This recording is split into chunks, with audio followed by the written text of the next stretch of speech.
self-duplicating property of DNA, ठीक है, property of DNA, okay, that is called the replication.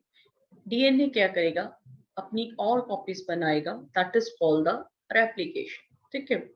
So Watson and Crick had proposed a scheme for replication of DNA when they proposed the double helical structure of the DNA.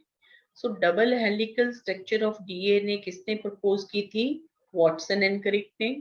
उन्होंने क्या scheme of replication of DNA भी propose की same time. The scheme suggested that two strands would separate and each act as a template for the synthesis of a new complementary strands.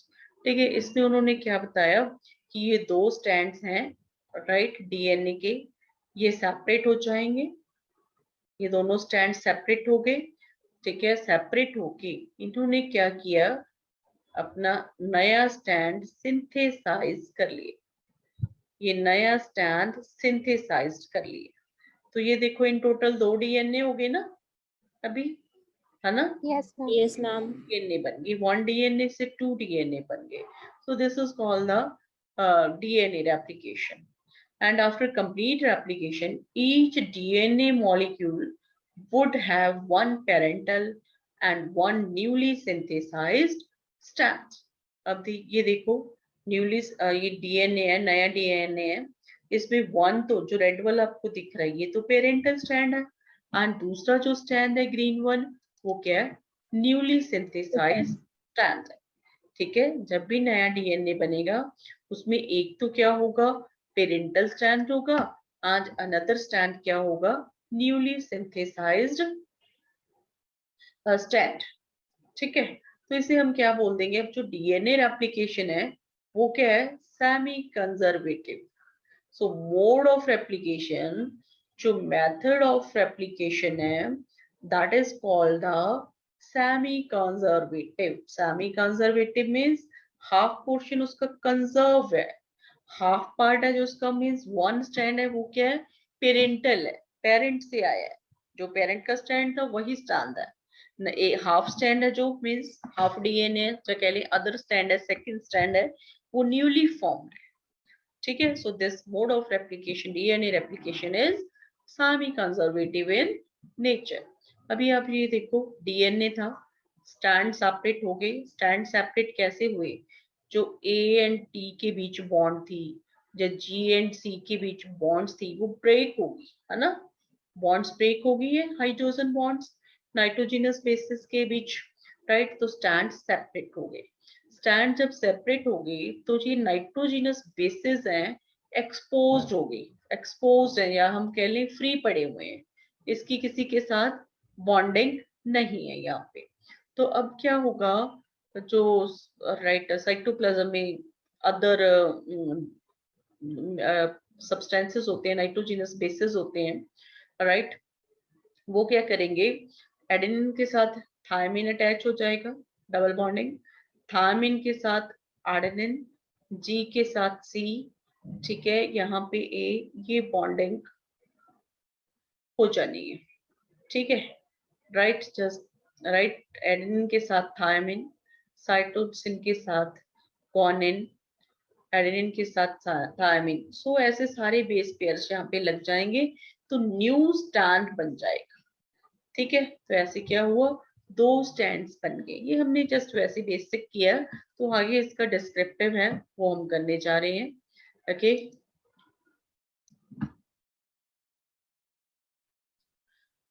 So now the replication of the DNA, ठीक है, और replication of complete process करते हैं. पहले proof कर लेते हैं. Proof for semi conservative replication of the DNA, right. Proof for semi conservative method of replication of DNA. ये किसने प्रोवाइड किया था कि जो डीएनए की रेप्लिकेशन है वो सेमी कंजर्वेटिव है.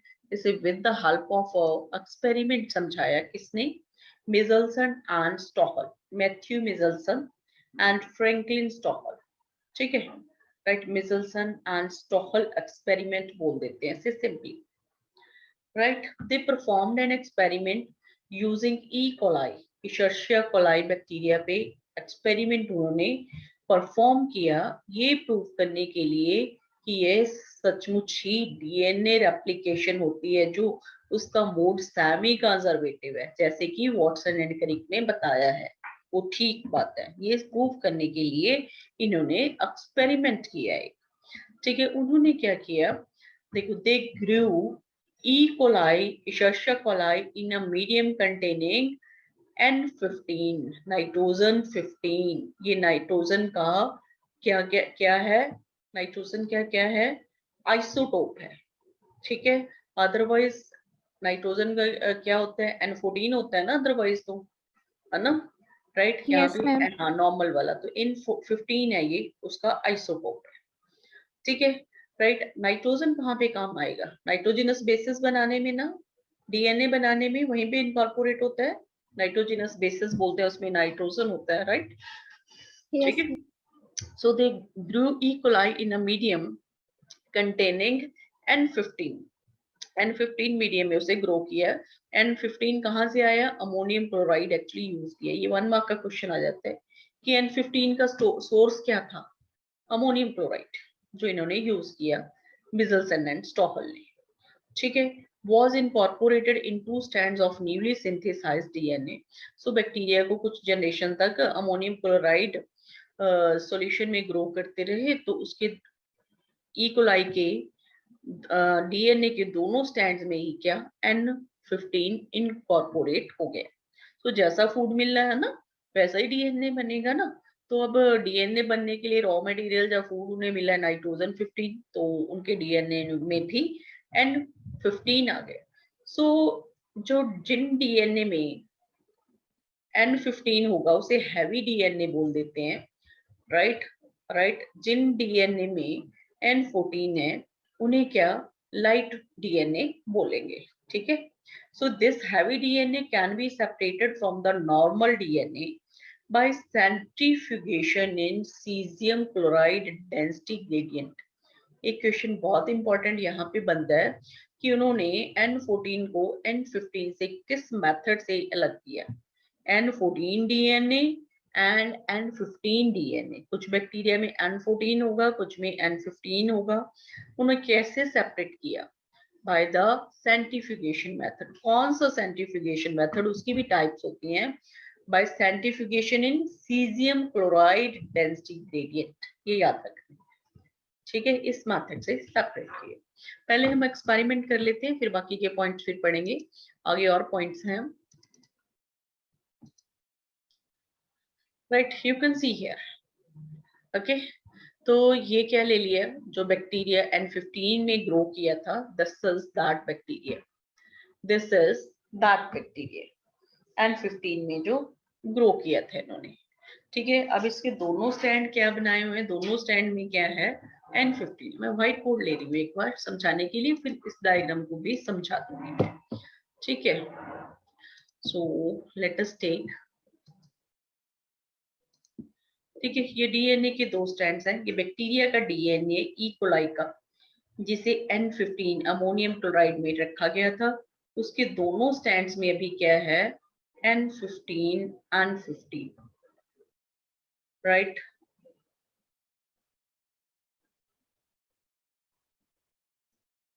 N15 N15,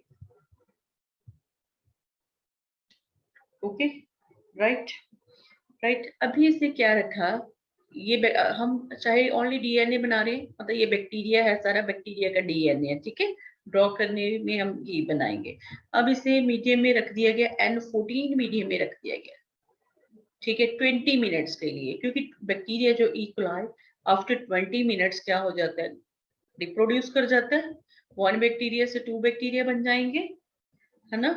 1 बैक्टीरिया यस से 2 मैम। बैक्टीरिया, जब इसकी रेप्लिकेशन हो जानी है वैसे भी, तो हम रेप्लिकेशन पे फोकस करते हैं, राइट। इसे N15 मीडियम में रख दिया गया।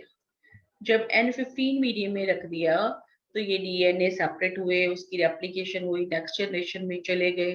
तो दूसरे जो दो स्टैंड थे, वो कौन से होंगे, they will be having the N14 nitrogenous जो बेसिस है उनमें नाइट्रोजन 14 होगा, ठीक है। जस्ट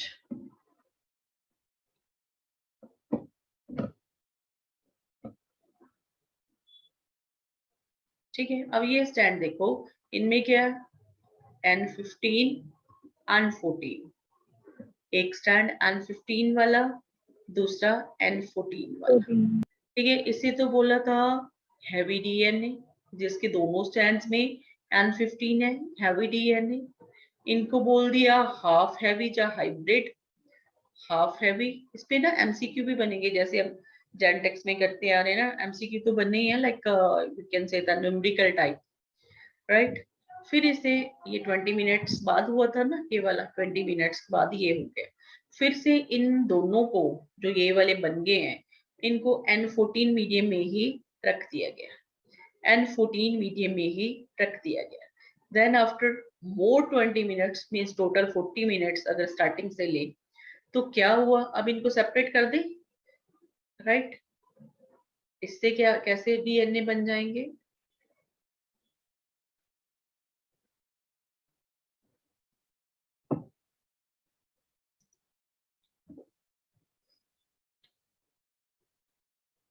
ये तो पहले मैंने पेरेंटल स्टैंड को सेपरेट कर दिया। अब जो नया स्टैंड बनना है वो कैसा होगा, N14 वाला। N14 को हम ब्लू कलर से रिप्रेजेंट कर रहे हैं यहाँ पे, है ना। Yes ma'am, yes ma'am, right. So इससे दो डॉटर डीएनए बन गए, इससे दो डॉटर डीएनए बन गए।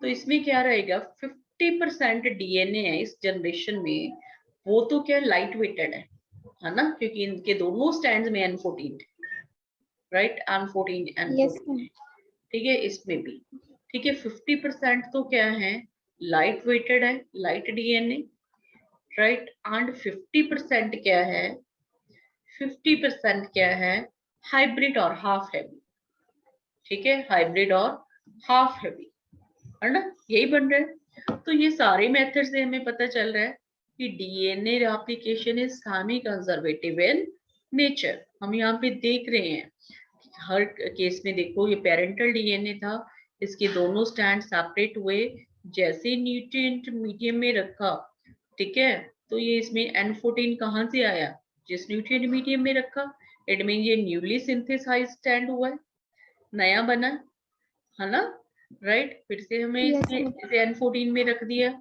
ये पेरेंटल स्टैंड हमने सेपरेट कर लिए, फिर जो नया स्टैंड बनेगा वो N14 वाले बनेंगे।